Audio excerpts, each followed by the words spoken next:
taking a job when you're about to go on the toughest road trip of the season is not the smartest decision. I even told them that. Can we wait till All-Star break? Side note real quick. No one's going to react to Doc's audio there.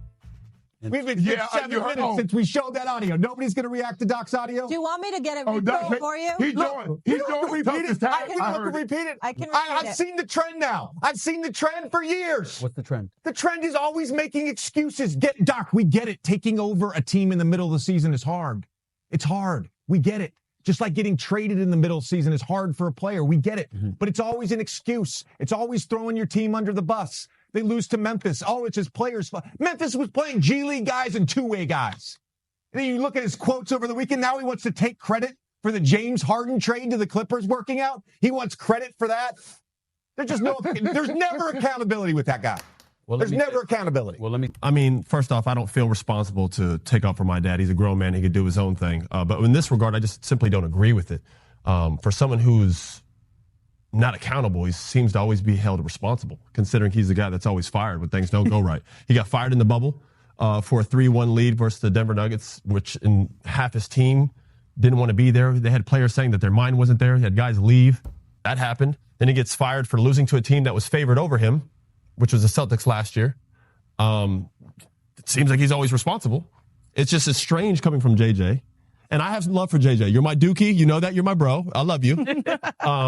It's just your best years were with the Clippers. I don't think he saved your career. I appreciate you, Pat. But I don't think it. I mean, this just seems a little bit weird. They're 3-7. Dame's missed most of those games. Middleton's missed a lot of those games. They haven't even had their full team yet. We'll see what happens. The pressure is there. They do have to perform. But in terms of accountability, like, what are we doing here? Your best years in the NBA were when you played for him in the Clippers. Let's not forget that. I don't know if there's like frustration there or there's tension there between you. I know a lot of times we had to sit you towards the end of the game due to defensive reasons, but you had your best years as a starter there, especially our whole system was drafted around you because you're a shooter. You're not a guy who could put the ball on the floor. You were a strictly shoot guy. You're not like Klay Thompson or Steph who could put the ball on the floor. You were a guy who could catch and shoot, and you did it at a high level. Hell of a career, by the way. Big fan. But your best years were under him. It's just very ironic and kind of weird that you have this energy towards him in terms of him never, ever being accountable, considering he's always been responsible.